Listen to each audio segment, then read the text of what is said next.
Underneath Antarctica's ice, there's a deep, dark secret. Today, we're going to melt all that ice to find out how it would transform Earth.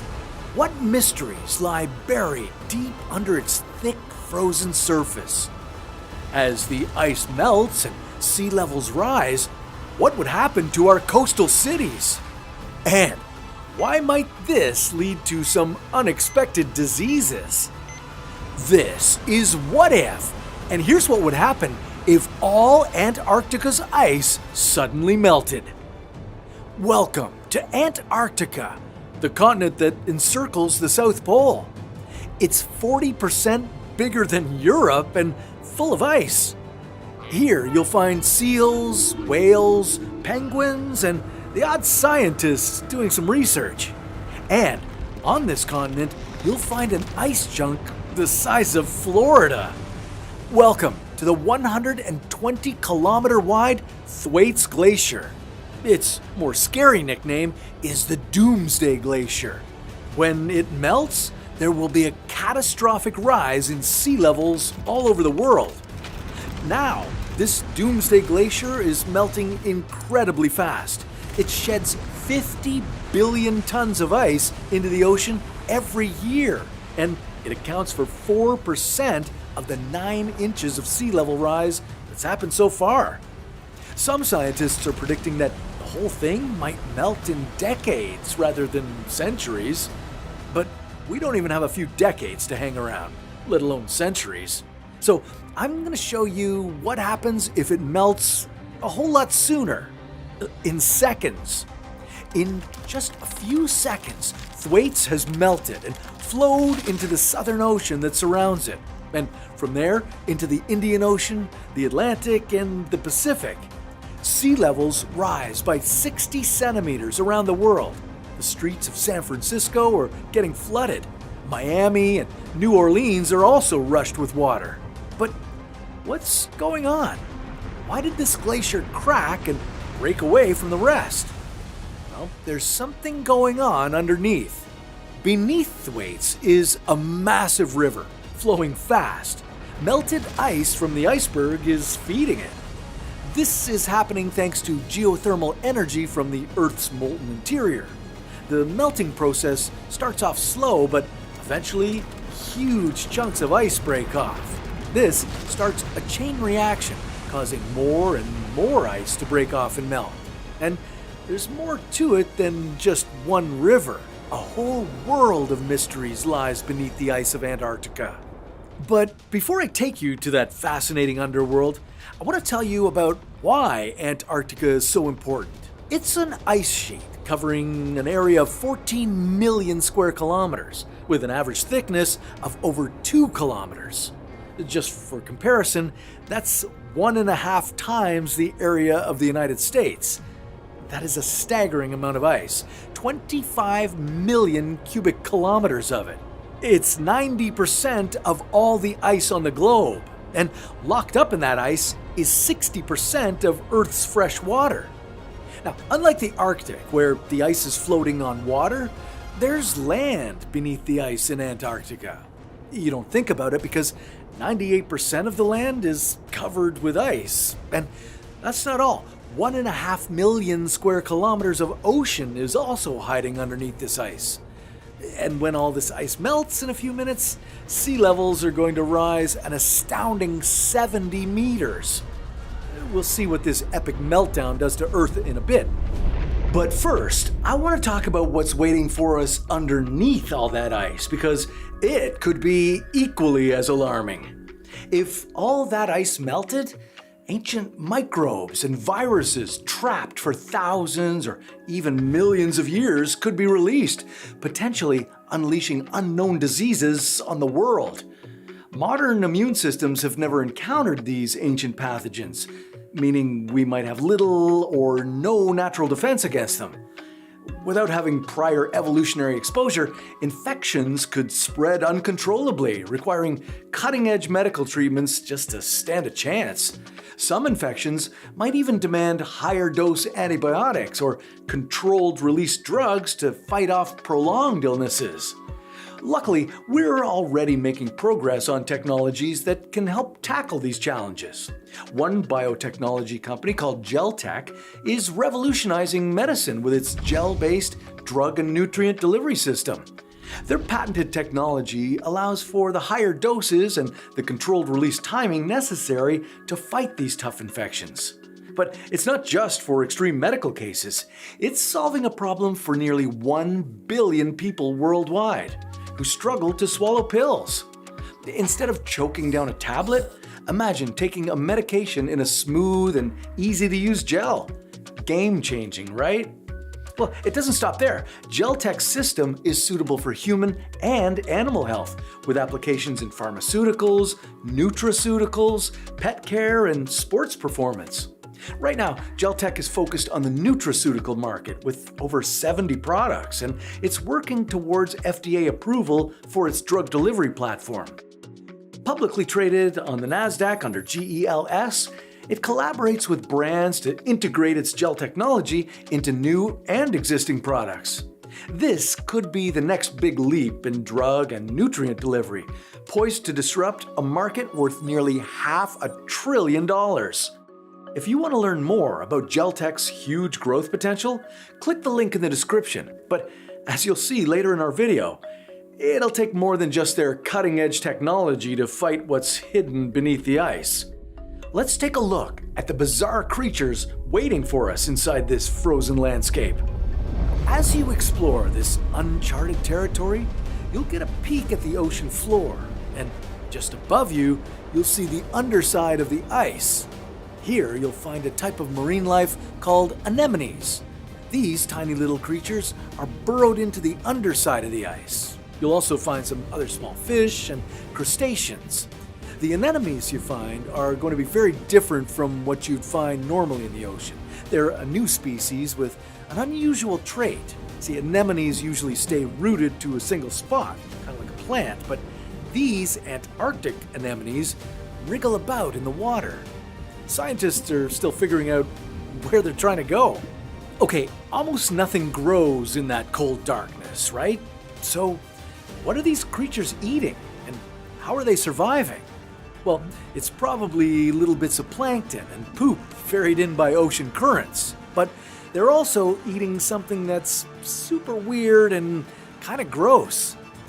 It's the ocean equivalent of rotting food in the back of your fridge.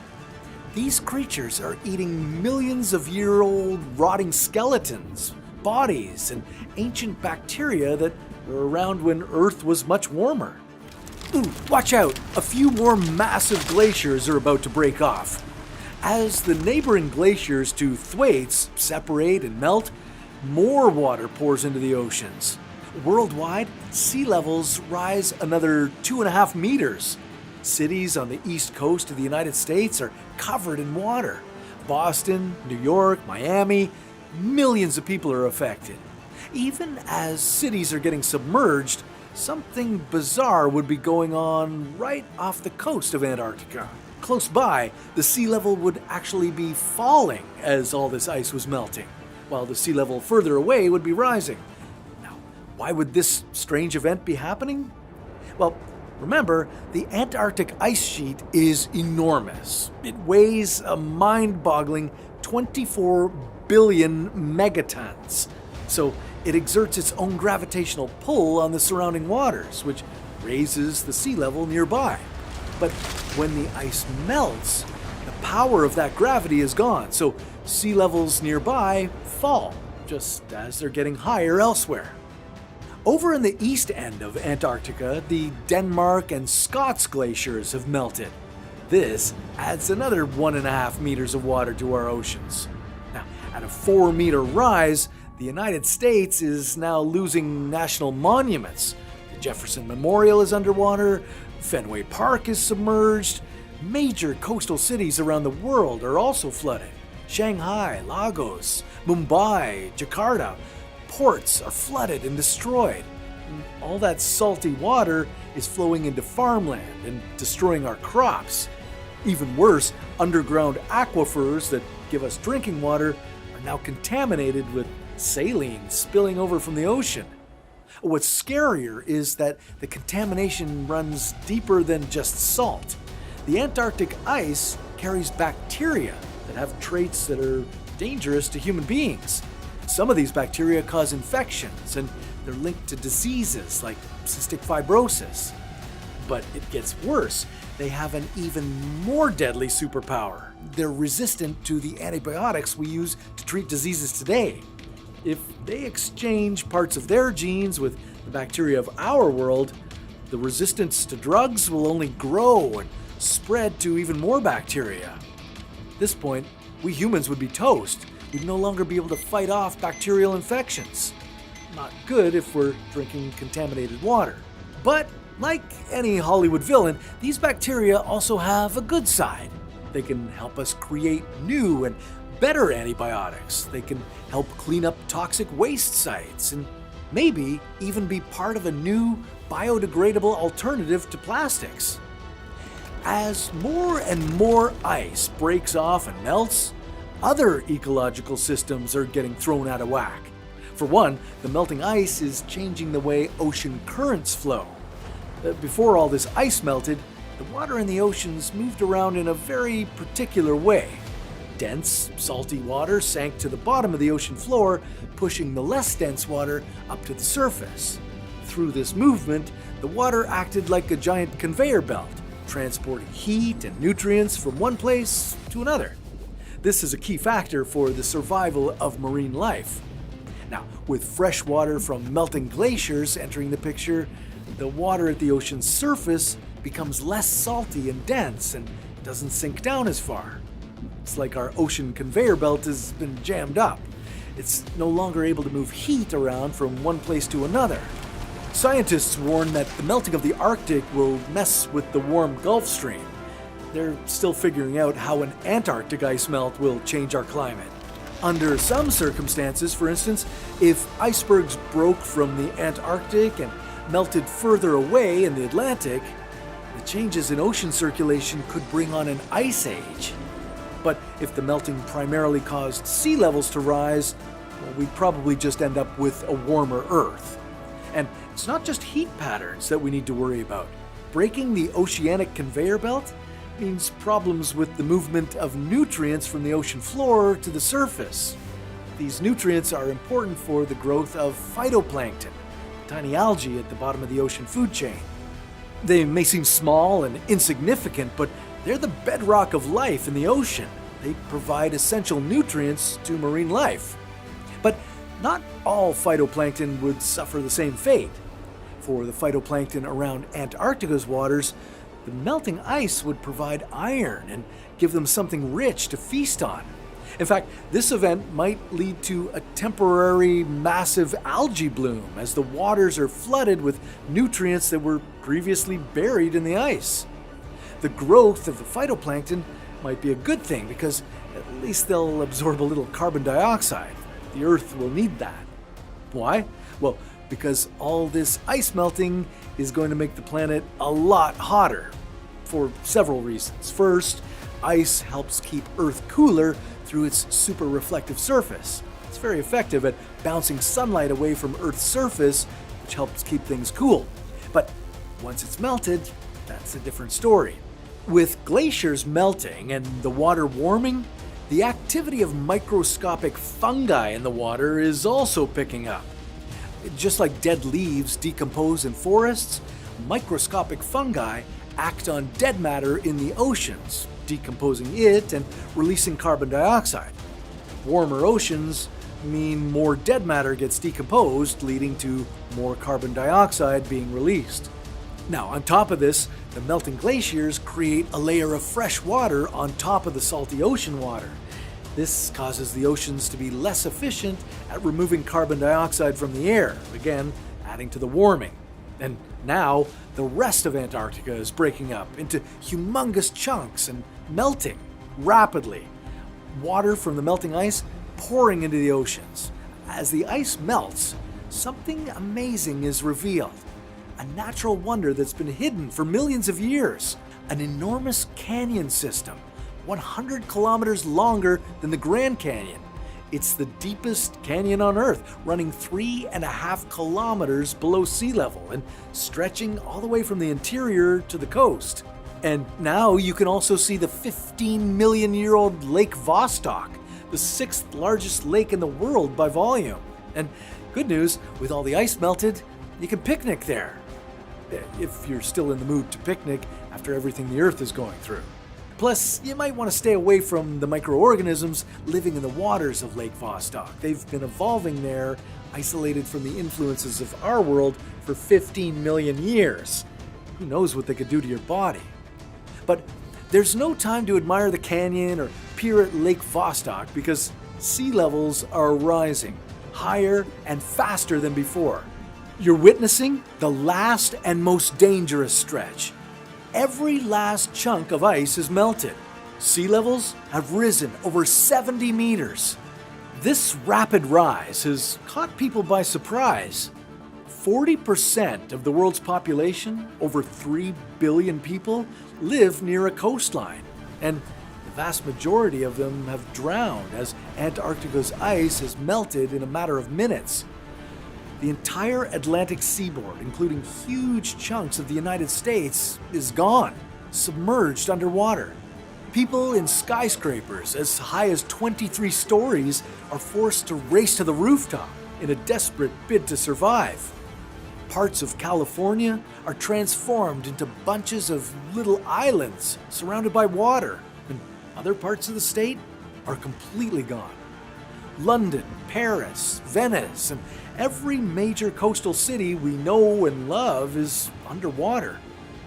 Millions of people are displaced, injured, or potentially dying from this catastrophic event.